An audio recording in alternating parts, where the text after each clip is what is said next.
Hi everyone, this is Steve Black with Content for Coaches and welcome to the latest episode of Friday Focus. Let's talk about big ideas. I think of a lot of different ideas. Ideas about content I can create, both paid and free, ways to use my platform, Content for Coaches, what marketing I need to do, the next big thing to help my ideal customers. I think we all have those ideas inside us waiting to get out, waiting for the right moment, and yet we also have those days when nothing. Which in my case is actually sometimes a good thing because I just have too many ideas and sometimes end up paralyzed, not sure what to do. And of course, every idea that starts small ends up increasing in size so that in the end it's something I either do not have the time to do or it's too unwieldy to build well.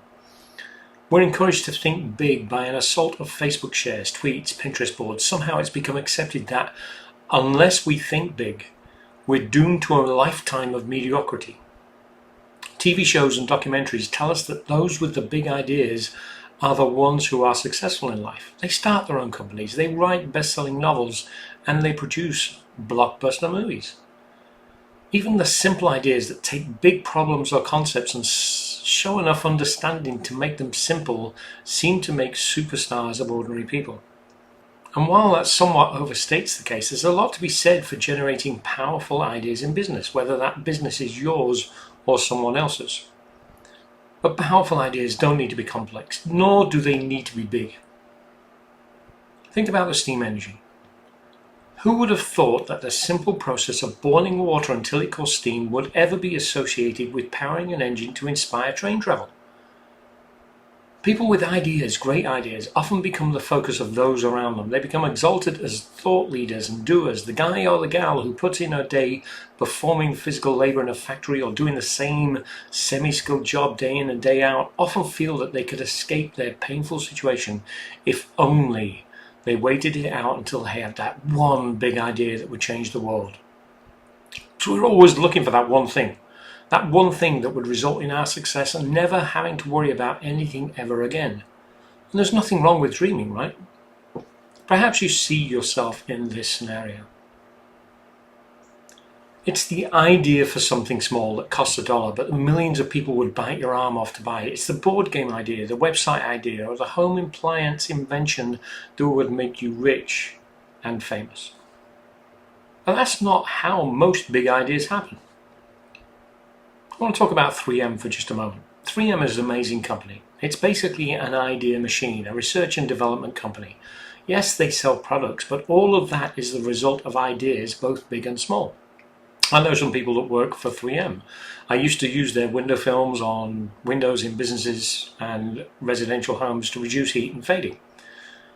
Now, 3M employees are allowed to work on anything they want during their working week. I believe it's 15% of their time where they can just brainstorm and work on ideas of their choosing. Here's 3M's mission statement. 3M's mission is to improve lives through innovation and action. They seek to observe, understand, and solve problems big and small to help tackle problems and improve everyday life.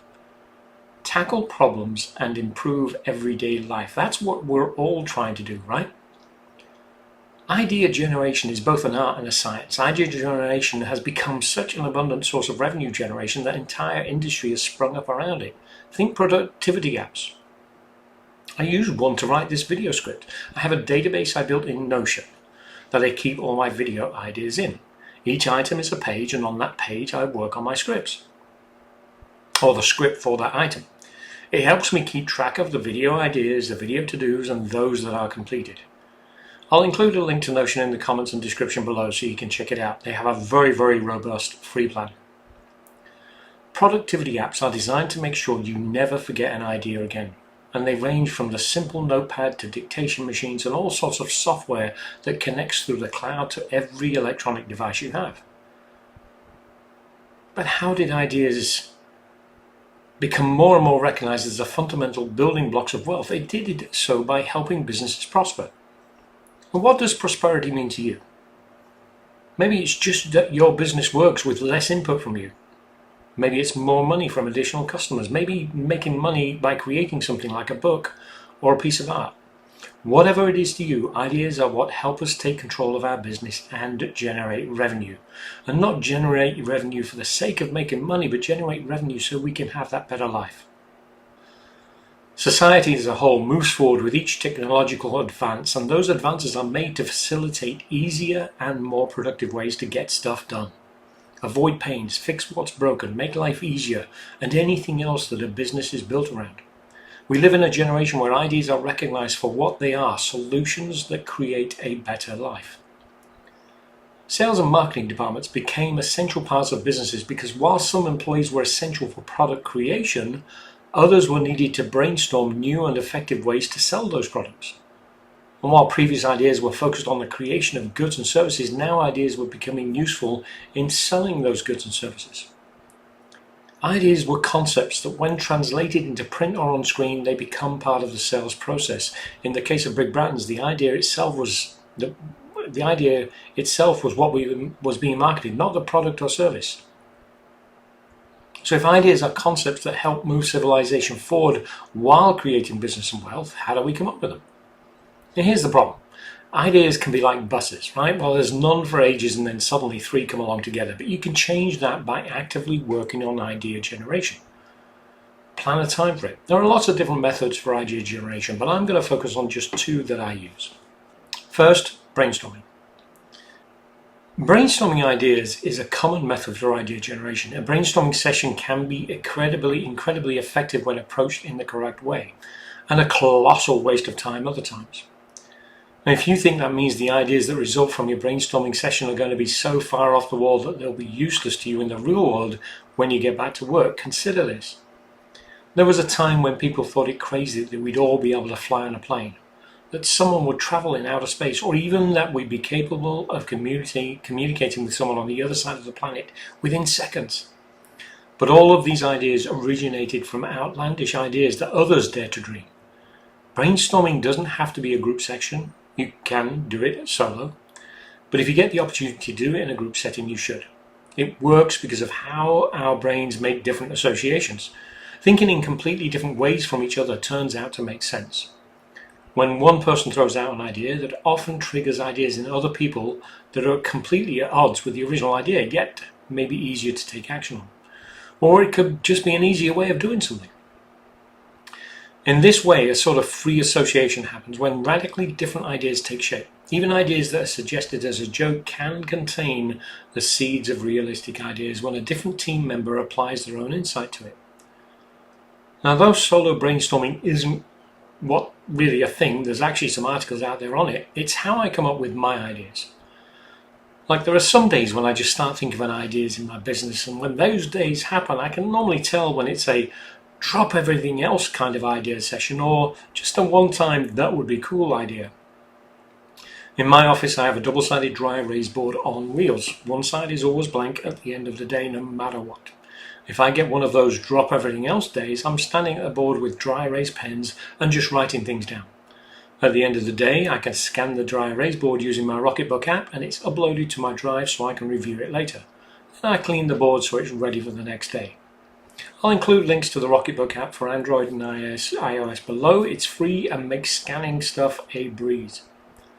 There's something about standing and writing ideas down that works for me better than sitting down with a piece of paper. One thing is essential to understand. If a brainstorming session is to be productive, common sense is the enemy. Throw common sense out the window. Forget it ever existed. If you allow it into the brainstorming session, it tends to hinder the idea generation.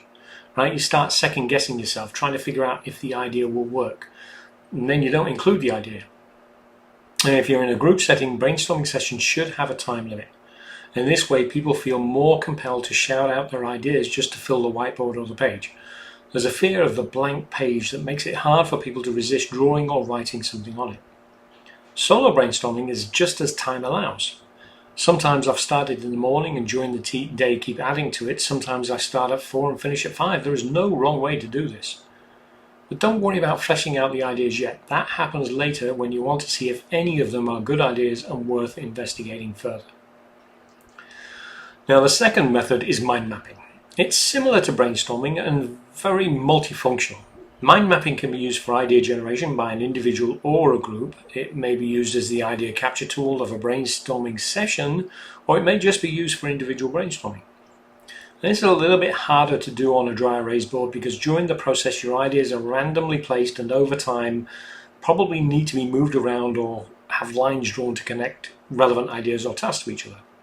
One of mind mapping's highlights is that when you dump the ideas from your brain out onto the mind map, two things happen. One, you stop focusing so much on the ideas you currently have that you can see them in a clearer light against the backdrop of other ideas you just placed on the mind map. Your brain starts coming up with new ideas, almost as if it's filling the gap left by the brain dump of the others. New associations between ideas trigger even more ideas. Again, the tasks and subtasks generated move the ideas from concepts to tasks and subtasks. It's a great way to kind of organize the dump, right? Common sense is once again the enemy here. Stopping to think if every idea will work or how it will work won't get results. The idea is to put everything down and then look for connections. Now personally, I use mind mapping to work on individual ideas generated during a brainstorming session. If there's one idea I want to investigate and plan out, that becomes the center of the mind map. I'll say the center, I mean the plan around the mind map, and then I start adding relevant ideas to the board. Sometimes in lists I can organize later, sometimes just a phrase with a circle around it. I'm actually including an image below for the maps plan I had, and you can see how I started connecting things. There's a time for common sense, and that's after the brainstorming or mind mapping has reached a conclusion. Then it's time to sift through the ideas to find the ones that yield some sort of realistic actionable ideas. That's not to say that any ideas which remain too far outside the box are doomed to the trash, quite the opposite. Some ideas come back to haunt me and suddenly they seem doable, and you should definitely keep all your ideas, which is why I like to scan mine. Have you ever had an idea that seemed to be just out of reach? One that seemed to want to materialize in your brain but just refused? Sleep on it. You just never know when your next idea will come from. It's when we are least thinking about a problem that a solution sometimes appears. That list of seemingly impossible ideas may become much more actionable with some time away from them or a change in technology or society's expectations.